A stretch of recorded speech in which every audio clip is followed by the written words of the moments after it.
Hi guys! Good morning and happy Tuesday! Wow! Welcome back to school na ang ating mga chikiting ngayon. So, alam nyo guys, alam naman natin na hindi maganda ang panahon natin ngayon. Sana padalhan nyo po sila ng raincoat, ng umbrella. Kasi kanina dito sa amin sa Cebu, nagpakita si Haring Araw. Pero ngayon, bigla na namang bumuhos ang ulan. So, ganun pa man, ay sana maging alerto tayo lagi. So, may nalaglag. May nalaglag, guys. Parang minumulto ako. Joke lang. So, ayun.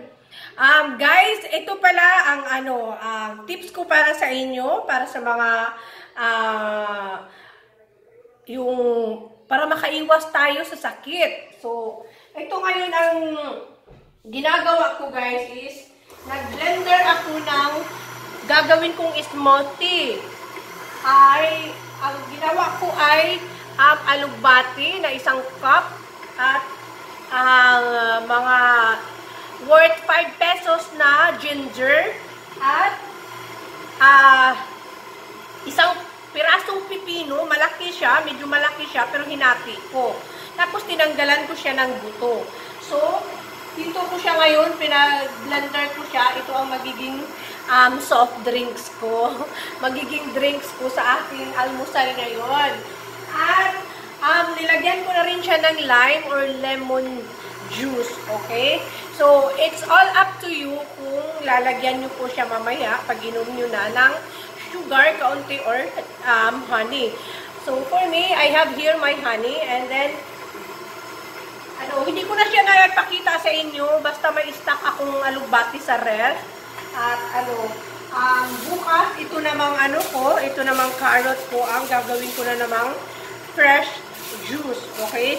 So, I have here, lagi akong may stock na luya, at ang alugbati ko andun sa ref. So, hindi ko na siya na-videohan kanina. At, mayroon ako dito sa inyong, actually, pag nagpunta kayo sa reels ko, makikita nyo mayroon akong mga reels doon na naipakita ko sa inyo yung alugbati, saka kung ano itong ginawa ko rito, mga ingredients. So, I have here my pinatuyo na malunggay or the horseradish. Ito rin ang ginagawa kong tea. Okay? So, ina-alternate ko lang siya kung baga ba. Tapos, guys, ito subukan nyo rin. Ito ha. Ito, palagi ko itong ginagawa. Nandyan sa mga video ko.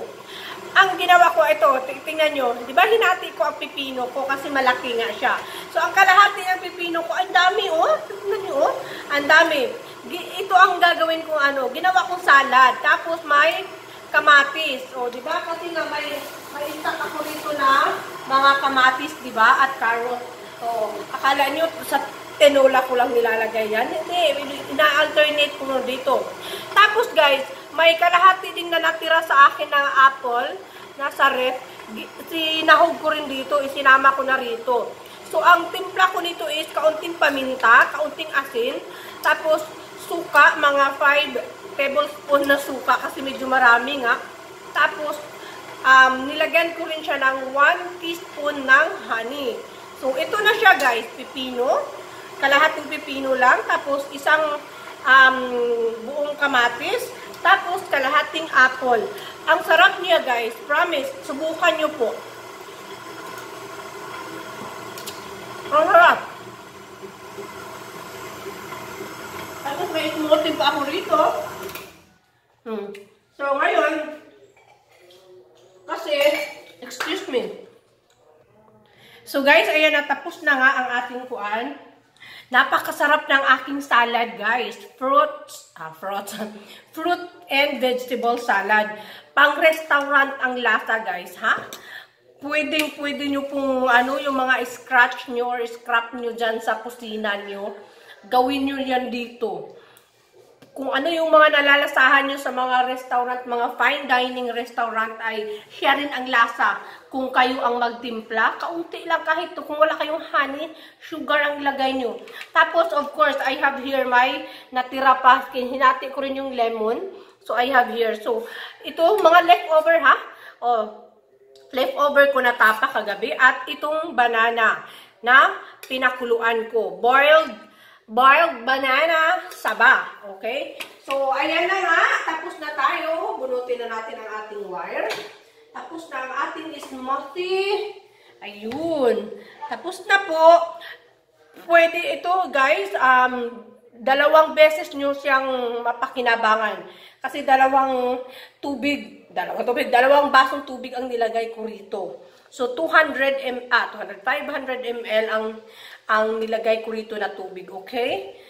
So, of course, lalagyan natin siya ng tubig.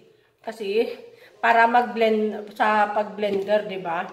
So, ayan na, ito na. Oh, mainit siya, di ba? So, ayan guys. So, instead na mag-coke ka dyan, dahil diabetison ka, ito na lang ang inumin mo. O, diba? Nakakapagpaganda pa ng balat, lahat, buhok, lahat ng kuko, lahat na.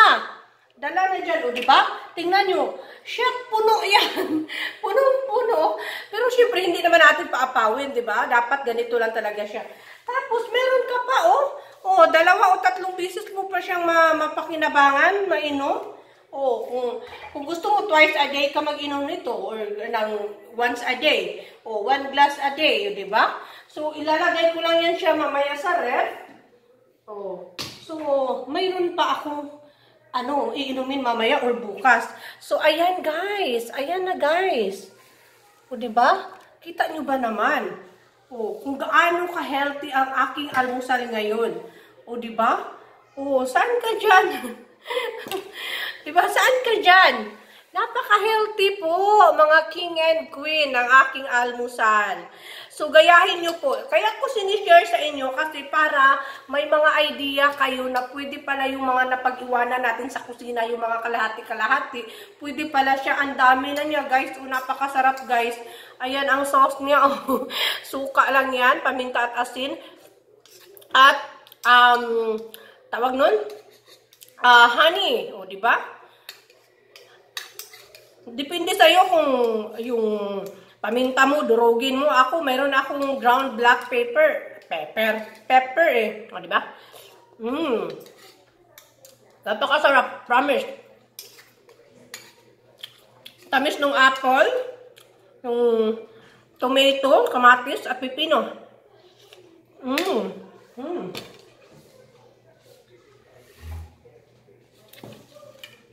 So, ngayon, bigyan ko man siya ng lemon, ha? Ito, ha? Pakita ko lang sa inyo.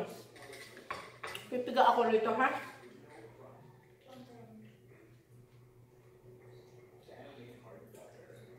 Pinigaan na. So, ito ngayon, dahil napakatipid ko, hindi ko ito itatapon. Nilalagay ko siya rito, ayan, no? Ito yung mga piniga ko kanina. Hindi ko itatapon, kasi mamaya pag magkape ako, lalagay ko siya ng black coffee. Ayan. So, ayan. Pakita ko sa inyo, ha? Mag-inom na tayo, ha? Ang sarap. Napakasarap, guys. Kahit wala pang honey. Ang sarap. Napakasarap niya. So, kain na tayo. Tapa. Diba? Masarap.